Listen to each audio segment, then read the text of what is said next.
आता है। वो मॉर्निंग में आइए, आराम से हंसते खेलते ज्योग्राफी समझ लेंगे, ठीक है ना। बाकी अभी जो यहाँ पे हिस्ट्री पढ़ा रहे हैं सुबह में और ज्योग्राफी क्लास चल रहा है, तो जिस किसी को भी सुबह में समय है वो आइए और पढ़ लीजिए। जूली जी अगर टाइम है तो आज जगह सुबह में, ठीक है ना। बहुत धीरे धीरे पढ़ाते हैं, हाँ ये थोड़ा सा प्रॉब्लम है, लेकिन कोशिश कीजिएगा, अगर मिल जाएगा तो देख लीजिएगा, नहीं तो कोई बात नहीं, बाकी आप समझ। चलिए अब आइए, थोड़ा सा समझ लेना है, उसके बाद होमवर्क पे आना है, ठीक है ना। बस 10 मिनट 15 मिनट पढ़ेंगे, उसके बाद मैं हम लोग टॉपिक पे आ जाएंगे होमवर्क वाले। देखिए बस समझ के थोड़ा सा रिकॉल कर देते हैं हम आप लोगों को। अब बताओ धार्मिक आंदोलन क्या होता है जी? आंदोलन याद है? आंदोलन क्या होता है? आंदोलन का अर्थ क्या होता है? याद रखना है, इतिहास में 3 शब्द होते हैं, एक को हम लोग बोलते हैं आंदोलन, और एक को हम लोग बोलते हैं विद्रोह, और एक को हम लोग बोलते हैं क्रांति। हाँ, जब किसी समाज में, ध्यान समझिएगा, जब किसी समाज में किसी व्यवस्था को परिवर्तन करना हो, सुनिए बात को, अब वो व्यवस्था किस तरह से परिवर्तन होगा उसमें डिपेंड करता है। अगर आप अहिंसा करके अगर उस व्यवस्था को परिवर्तन कर रहे हो तो उसको क्या बोलेंगे? प्रोटेस्ट, आंदोलन। मतलब एक भी हिंसा नहीं होना चाहिए, उसको बोलते हैं क्या? आंदोलन। जैसे अपनी विचार नहीं करता है, किसी को शब्द से मार देना, कोई आदमी डंडा से मारता है, कोई आदमी गोली बंदूक से मारता है, कोई आदमी अपनी विचारधारा से मारता है। मारता क्या मारता है?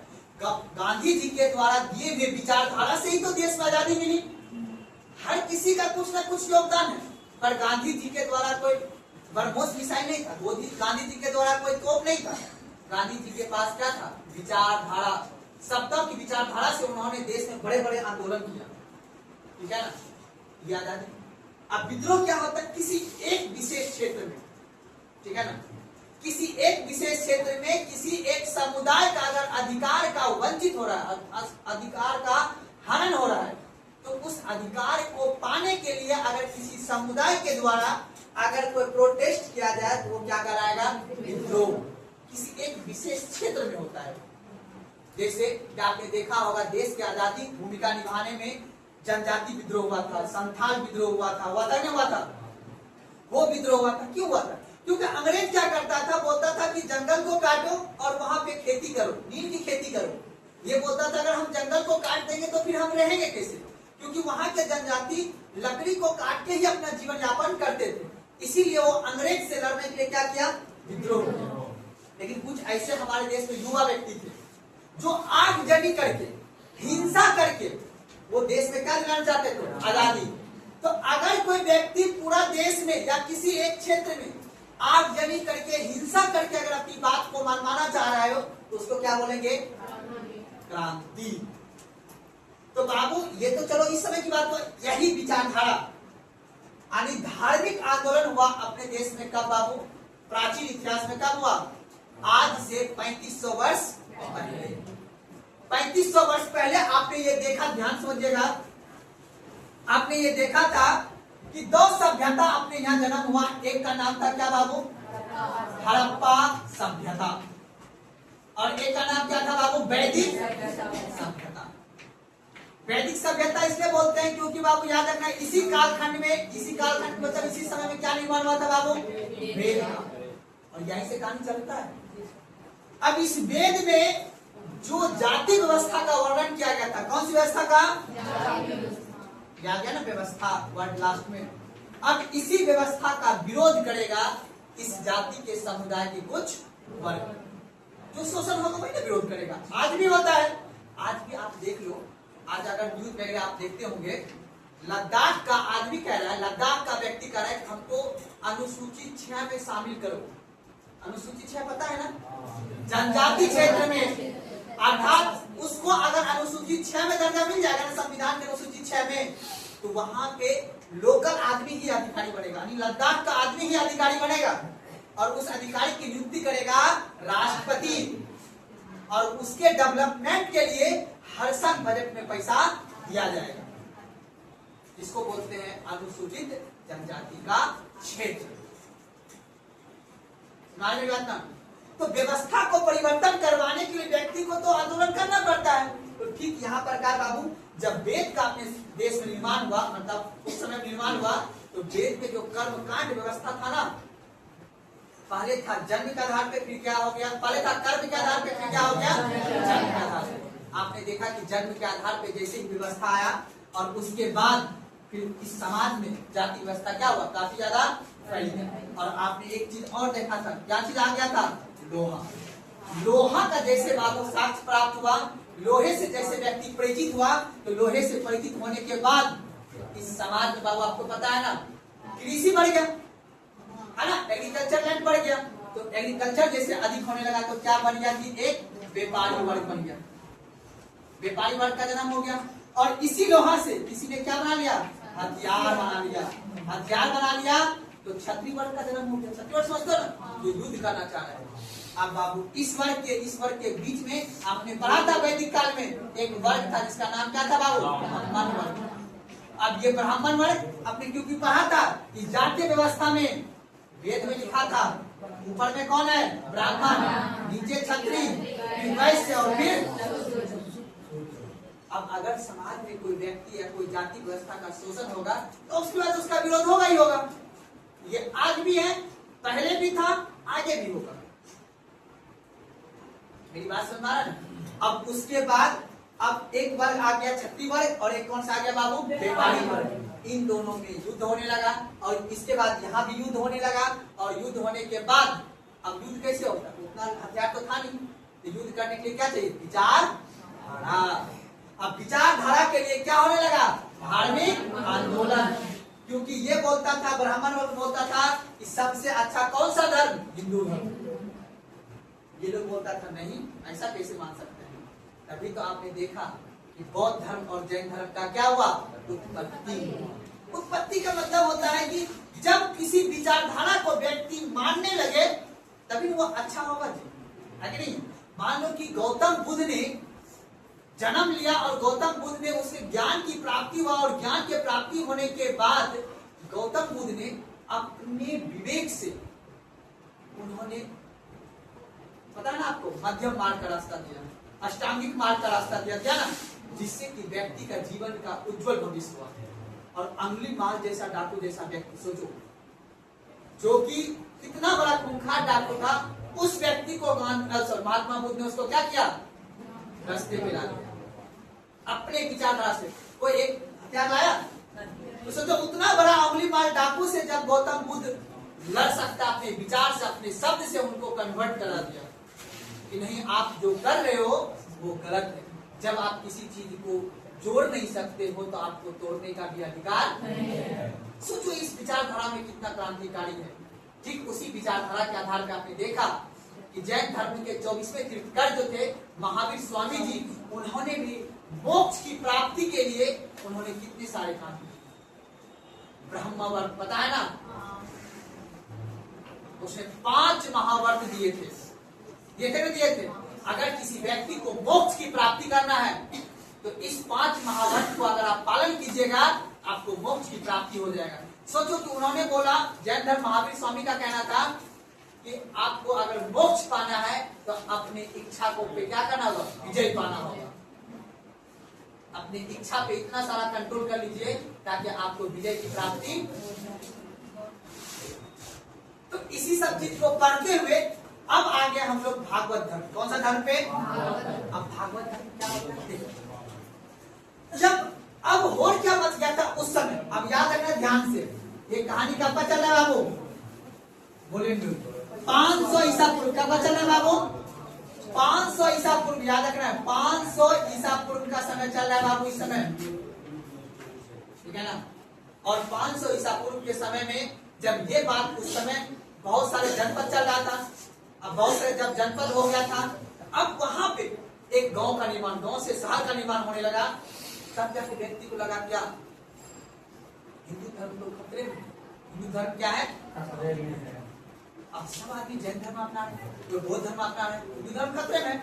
तब जाके धर्म का प्रचार पर, जैसे आपने देखा कि बौद्ध धर्म के प्रचार प्रसार के लिए सम्राट अशोक ने एक धम्म नीति बनाया था उसको। उसी तरह आपने देखा कि महासंघ का स्थापना हुआ था, है ना, जैन धर्म में था, बौद्ध धर्म में था। तो अब व्यक्ति को प्रचार प्रसार करने के लिए एक भागवत कथा का आयोजन किया गया कि हिंदू धर्म भी अच्छे हैं, आप सुनिए इनकी विचार को। स्टार्ट किया, उसी बोलते हैं आज भी हो रहा है भागवत कथा, होता है ना। भागवत कथा में क्या बताया जाता है? संसार एक माया रूपी जाल है कि नहीं है? अगर इसमें लोभ से फंस जाओगे तो फिर निकल नहीं पाओगे। तो ये सभी विचारधारा है कि आप इस धर्म को मानिए ताकि उस धर्म की जनसंख्या बढ़ता रहेगा। तो उस धर्म के जो अनुयायी हैं, उस धर्म से जो व्यक्ति को अपना अर्थव्यवस्था को चला रहे उसको भी फायदा है, और हम लोग को एक जीवन में जीने का एक मार्ग भी मिल पाता है। जी सर, 5 मिनट में जी सर, आप देखिए समझिएगा, उसको बोलेंगे चलिए अब देखिए समझिएगा यहाँ पे। अब यहाँ पे कोई दिक्कत है ना? अब हम लोग जो पीछे का, अब हम लोग पीछे ये समझिए, भागवत धर्म आने का मेन उद्देश्य ही था कि इस वेद के वजह से जो है कर्मकांड ज्यादा फैल था, और जैन धर्म बौद्ध धर्म ने उसका विरोध कर दिया था, जिस वजह से अब हिंदू धर्म को कोई मान ही नहीं रहा। अब उसको मान, अब देखना बाबू, अब आज मैं टॉपिक पे इस समय की बात कर रहा हूं। आना है 2026 में, ठीक है ना। आज से 1000 साल पहले बाबू अपने यहाँ एक धर्म आया जिसका नाम था इस्लाम धर्म। उन्होंने तबाह के यहाँ पे इस्लाम धर्म को कबूल करवाया व्यक्ति 1000 साल पहले। अभी चल रहा है क्या 2000? 1000 पहले जाएंगे तो 1000 ज्यादा की बात नहीं, 1000 साल पहले की बात है। यहाँ पे इस्लाम धर्म आया, और यहाँ आने के बाद जम के सबको मुस्लिम बनाया। सोचो, अपना धर्म खतरे में चला गया। कौन सा धर्म? जिस धर्म को हम लोग मानते हैं, हिंदू धर्म। तब जाके पृथ्वीराज चौहान वगैरह, राजपूत वंश हम लोग पढ़ेंगे, चोल वंश पढ़ेंगे, ये सभी धर्म किसी तरह बचा के रखा जो आज थोड़ा सा चल पाया। तो ये धर्म बाबू चलते रहा है, आज भी है, आगे भी रहेगा। सुना बात को ना, ये तो यूट्यूब पे देखते हो बड़े बड़े बाबा को, सब मौलवी साहब अपना धर्म का प्रचार कर रहे हैं, क्रिश्चियन धर्म वाले अपने धर्म का प्रचार कर रहे हैं, बौद्ध धर्म अपने धर्म का प्रचार, सब अपने अपने धर्म को लेकर प्रचार प्रसार कर रहे हैं, सब अपने धर्म को अच्छा बातें बता रहे हैं। बस डिपेंड, अपन लोग एक विद्यार्थी है, तटस्थ होकर हमें ये समझना है कि किस धर्म की क्या क्या बात है। सब धर्म में कुछ अच्छी बातें हैं, उसको एडॉप्ट कर लेना है, अपने चरित्र का निर्माण, व्यक्तित्व का निर्माण कर लेना है। उस हिसाब से एक अच्छे महापुरुष कहा जाइएगा, अच्छे व्यक्ति कहा जाइएगा। गौतम बुद्ध भी के गुरु उनके मिले थे, अलार कलाम, याद है ना? उनके दिए हुए ज्ञान से ही वो आगे चल के वो एक महापुरुष बने। 49 दिन के महासमाधि से उनको ज्ञान प्राप्ति नहीं हुआ, उनके द्वारा जीवन में लिए गए निर्णय और जीवन में किए गए कार्य से उनको ज्ञान की प्राप्ति हुई। सुना रहे बात ना? तो यही सब बात है। अब 2-3 पॉइंट को लिख लेना है, आज ये टॉपिक खत्म हो जाएगा धार्मिक आंदोलन, फिर हम लोग स्टार्ट करेंगे वही महाजनपद काल लोहा से, याद है ना?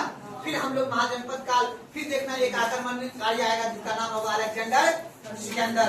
अलेक्जेंडर सिकंदर आएगा विदेश से आक्रमण करने के लिए यहाँ पे, और उसके बाद फिर देखते हैं किस तरह से एक व्यक्ति का जन्म होता है जिसका नाम होता है चंद्रगुप्त मौर्य, और उसी का गुरु होता है चाणक्य, याद है ना?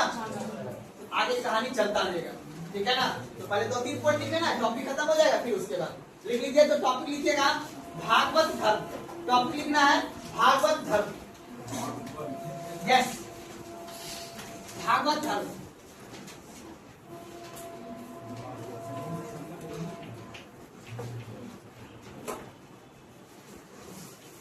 भागवत धर्म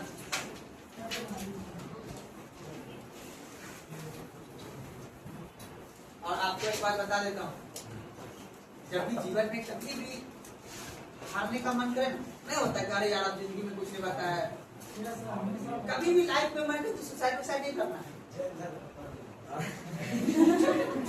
जैन धर्म नहीं अपनाना। पढ़ा रहा हूँ, ऑफलाइन पढ़ा रहा हूँ, और बहुत प्यार से बता, जितना मुझे नॉलेज है उस हिसाब से मैं समझा रहा हूँ। जीवन में कितना भी तकलीफ आ जाए, कितना भी दिक्कत आ जाए, आपका जीवन में कोई भी मतलब अंतिम मान लो कि आपका सब चला गया, तब पर जीने के लिए बहुत कुछ घटनाएं हैं इतिहास में। उस घटना को पढ़ना, घटना ही तो पढ़ा रहा हूँ और मैं कुछ नहीं पढ़ा रहा हूँ, सब बीता हुआ बात बता रहा हूँ। इस घटना से आप में परिवर्तन होनी चाहिए, आपके व्यक्तित्व में क्या होना चाहिए, परिवर्तन होना चाहिए। तो मैं ये जो पढ़ा रहा हूँ आपको बस इसे सीखना है। अभी श्री कृष्ण जी आएंगे, श्री कृष्ण जी के जीवन में कितना कष्ट है, याद है ना? उनके मामा कंस ने उसको क्या कर दिया, जेल में जाके बंद कर दिया, है ना जी? कहा जाता है, ऐसा कहानी है, मान लेते हैं। अब सोचो तब पर भी वो व्यक्ति ने क्या क्या काम किया, कितना सोचो, उनके सब कुछ जीवन में मिला उसको, गोपियां ही गोपियां, है ना जी? आज भी उनका पूजा होता है ना, होता है। उनकी कोई गोपियां नाराज हुई उनसे? ताकत था उनके पास, सब कुछ उन्हीं से सीख मिलेगा। एक कृष्ण भगवान के पास इतनी सारी गोपियां थी, एक भी गोपियां नाराज नहीं हुई।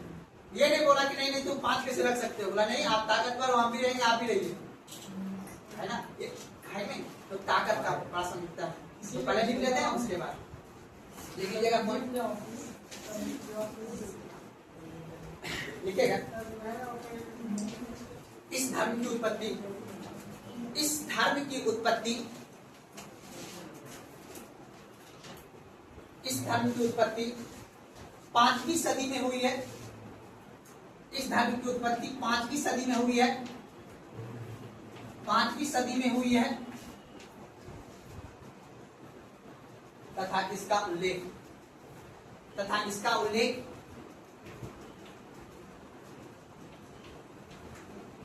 ऋग्वेद में किया गया था, किया गया है। तथा इसका उल्लेख ऋग्वेद में किया गया है।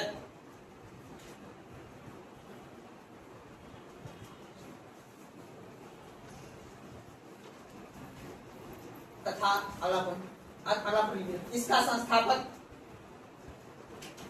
इसका संस्थापक वासुदेव कृष्ण थे, अंडरलाइन कर दीजिएगा। इसका संस्थापक वासुदेव कृष्ण, अंडरलाइन कर दीजिएगा, वासुदेव कृष्ण को संस्थापक थे। पर लिखिएगा वासुदेव कृष्ण को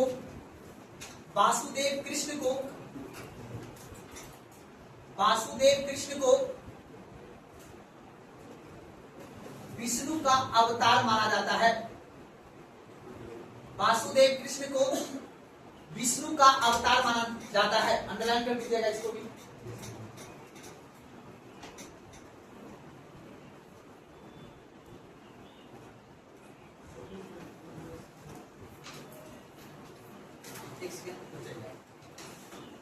अब ये बेसिक बात, वासुदेव कृष्ण कौन सा सदी में है बाबू?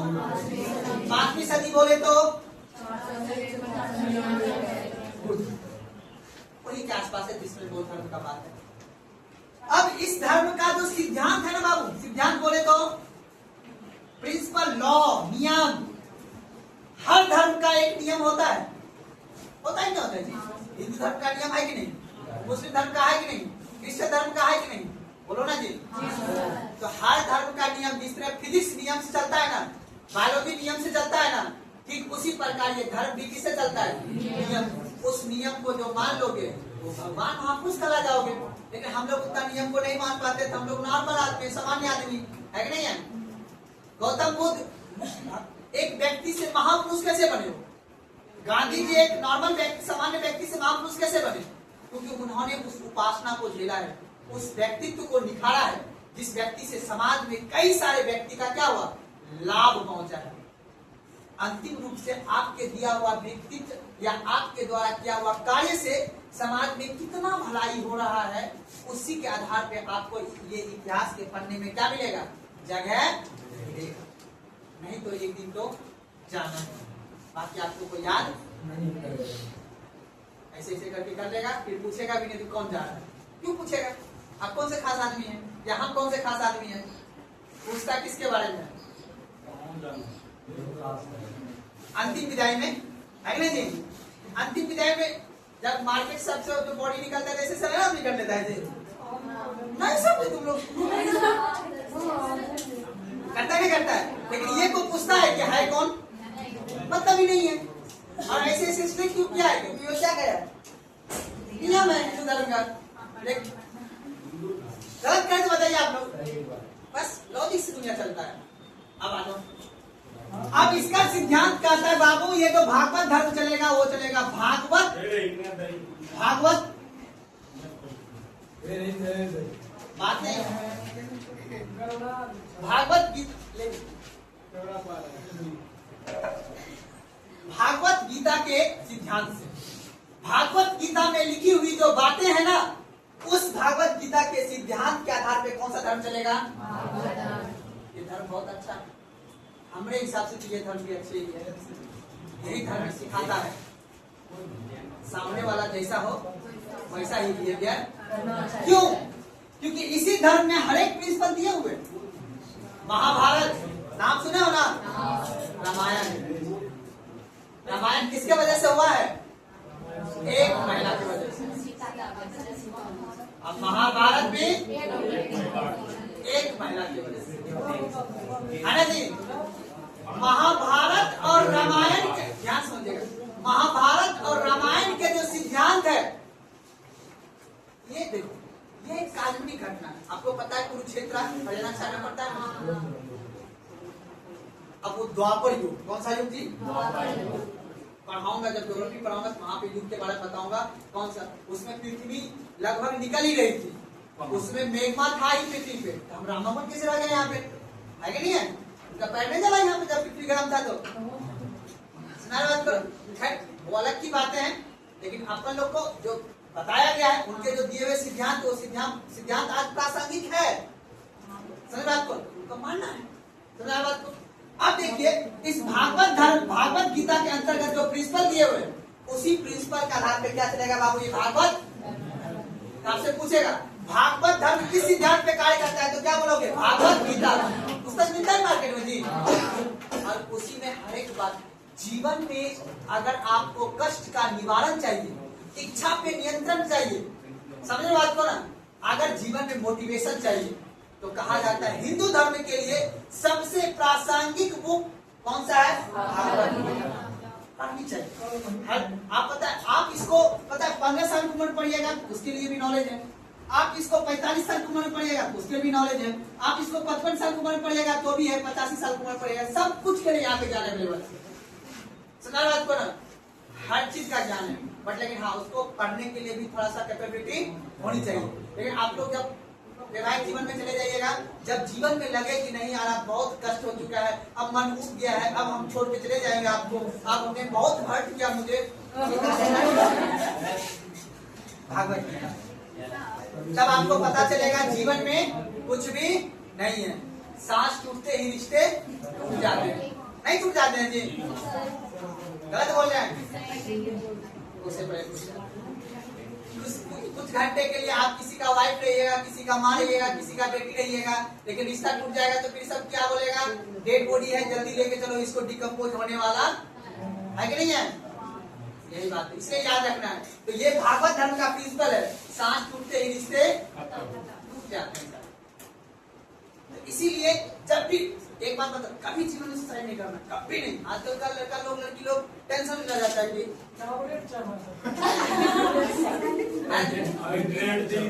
ट्रेंड चल रहा है। तुमने क्यों नहीं उठाया वीडियो कॉल? हमें क्या पता कि तुम जनसेवा में हो कि जनसंहार में हो? हमें तो लग रहा है कि तुम वंदे भारत में हो, है ना? तो इस तरह के बातें होते हैं। वीडियो कॉल के जमाना में बहुत से आदमी बहुत से काम कर लेते हैं, ठीक है ना?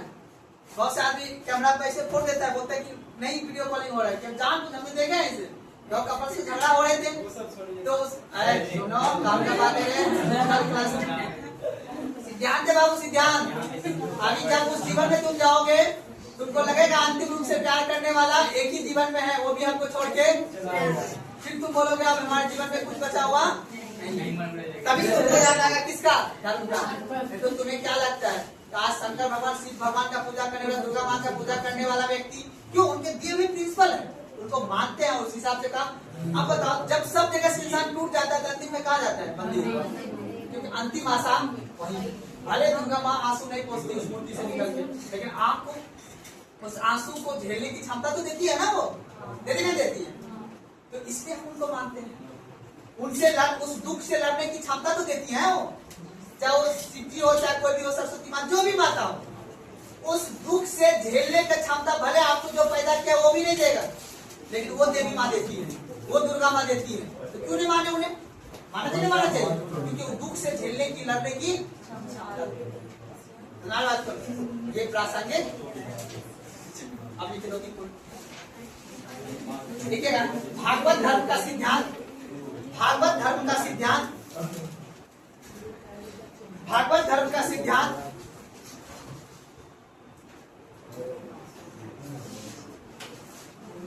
भागवत गीता में निहित है।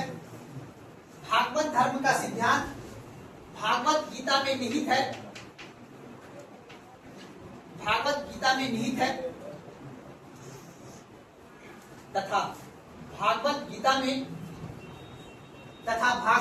में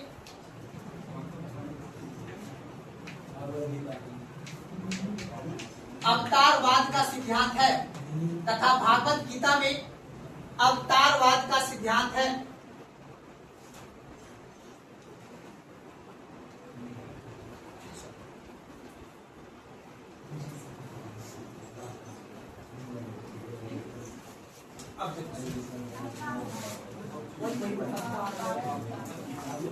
मतलब एक तरह से काल्पनिक नहीं होता है कि ये विष्णु का अवतार है, ये शिव जी का अवतार है, तो शिव जी का 10 अवतार है, तो बाहर 10 अवतार है, बहुत बड़ा ये टॉपिक, लेकिन एग्जाम के प्रासंगिक हिसाब से पढ़ना पड़ेगा, ठीक है। ऑलरेडी बहुत टाइम लग गया इस टॉपिक में, लेकिन उस हिसाब से हमें समझाना पड़ेगा, हम सारा अवतार नहीं बता पाएंगे, ठीक है। आप लोग किताब में होगा पढ़ेंगे, वहाँ से नहीं आता, ठीक है, कोई बात। अब देखिए समझिएगा, अवतारवाद का मतलब होता है कि एक ही व्यक्ति में कई सारे चेहरा को देखना।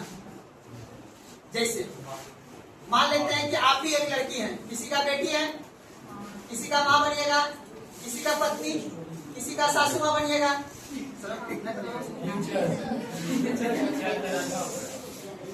वही ठीक उसी तरह हमारे भागवत गीता के अंतर्गत कई सारे जो व्यक्ति जैसे विष्णु जी हैं, उनके अवतार है कि नहीं है? कहीं पे उनका पिता का जिम्मेदारी है, तो कहीं पे उनका कोई बड़े शिष्य या बड़े ताकतवर का जिम्मेदारी है, इसी को बोलते हैं अवतार। समझ मेरी बात ना? तो अब हमको एक बात बताइए, इसी अवतार के हिसाब से ये सिद्धांत कौन सा भागवत गीता? समझ मेरी बात ना? अब कृष्ण जी अपना जब सुदर्शन चक्र चलाते हैं तो भी देख उनका ही तो नया अवतार आया निकल के, नहीं है ताकतवर। शकुनी मामा को किस तरह से अपना अवतार में ऐसा के दुर्योधन को युद्ध में पड़े होंगे, लेकिन एक अवतार उनका और भी है, ऐसे लेटे हुए हैं, रूपियां बदल गए, है कि नहीं? ये अवतार है क्या उनका? तो सोचिए, तो उसी अवतारवाद के सिद्धांत के आधार पे आप इस भागवत गीता के अंतर्गत कहानी लिखी गई है। अब उन्हीं के आधार पे इनके जो सिद्धांत है वो आज भी प्रासंगिक है। मैं बता रहा हूँ, आज भी प्रासंगिक है। जीवन में कभी डिमोटिवेशन हो, जीवन में कभी लगे कि सब कुछ खत्म हो गया है, तो प्लीज इस किताब को पढ़िए। इसके दिए हुए जो नियम है उस नियम के आधार पे चलिए, तो आपको एक जीने का, इस धरती पे जीने का एक ताकत मिलेगा, एक नजरिया मिलेगा। समझ बात को ना?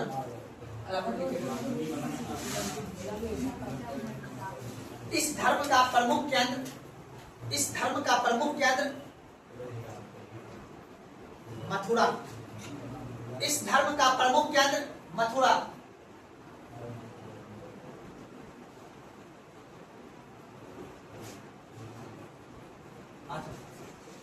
याद है ना कृष्ण जी कहाँ रासलीला मचाए थे?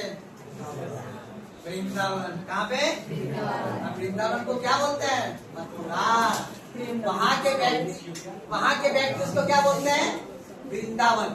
लोकल आदमी देखो, आपको लगता है ना, देखो मैप अगर समझ रहे होगा, इसी यूपी में सब कुछ हुआ था, पेट भरा हुआ है आदमी को, कृषि भूमि है, ठीक है, यही देखना गुप्त वंश अभी पढ़ाऊंगा। भागवत धर्म पूछेगा क्वेश्चन, भागवत धर्म अपने चरम स्थिति पे किस समय में था? गुप्त काल। इसलिए गुप्त काल को कौन सा काल बोलते हैं? स्वर्ग युग का।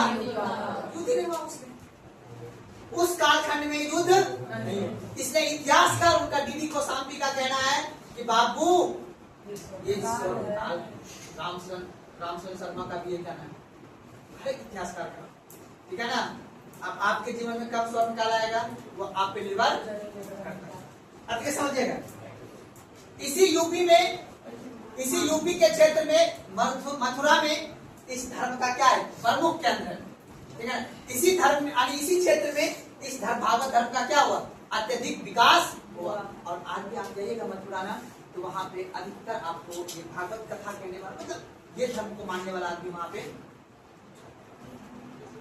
सुना बात को ना, कोई दिक्कत समझने में, देखिएगा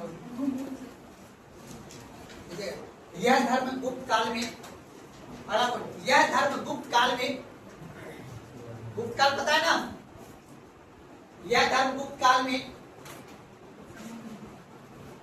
अपने चरम स्थिति पर था। चरम मतलब सर्वाधिक। यह धर्म गुप्त काल में अपने चरम स्थिति पर था।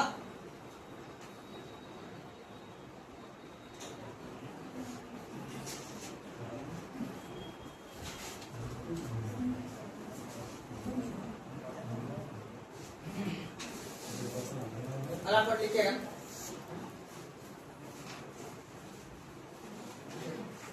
अवतारवाद का प्रथम उल्लेख, अवतारवाद का प्रथम उल्लेख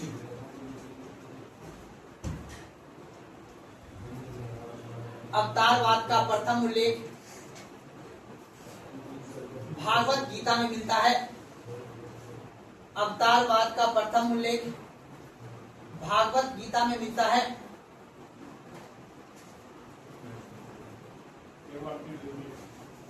अवतारवाद का उल्लेख या प्रथम उल्लेख भागवत गीता में,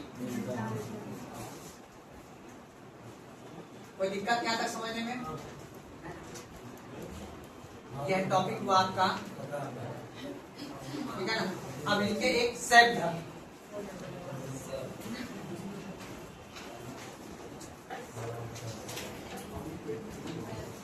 लिख के छोड़ दीजिए। शैव धर्म लिख के छोड़ दीजिए। शैव धर्म लिख के छोड़ दीजिए। छोड़ दिया? चलिए अब निकालिए किताब, बस करो।